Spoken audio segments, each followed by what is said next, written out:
Alors, que devient la liberté dans un système de soins accaparant comme celui-là? Le concept même de liberté va devenir de plus en plus perverti. Et c'est ça qui est fascinant dans cette évolution, et c'est peut-être pour ça qu'elle est le plus terrible.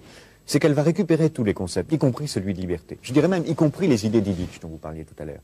Parce que qu'est-ce que c'est cette société de machines qui nous apprend à nous surveiller nous-mêmes? C'est une société qui dit, soyez libres, débarrassez-vous du médecin, soignez-vous vous-même, sortez de l'hôpital, ce que dit Illich.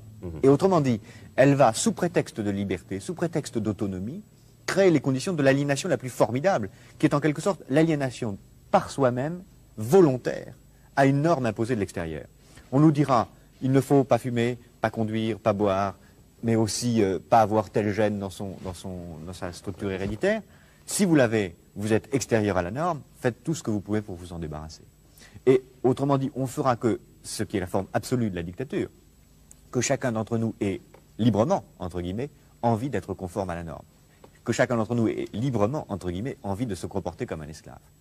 Et ce qui est la forme absolue de la dictature, puisqu'on fera que chacun d'entre nous aura envie d'imiter un modèle, une copie, une sorte d'idéal standardisé qu'on nous imposera de l'extérieur. Et ce qui est fascinant, c'est que c'est à travers la médecine, à travers le bien et le mal, à travers le rapport à la mort, que cette nouvelle forme de société totalitaire est en train de s'installer.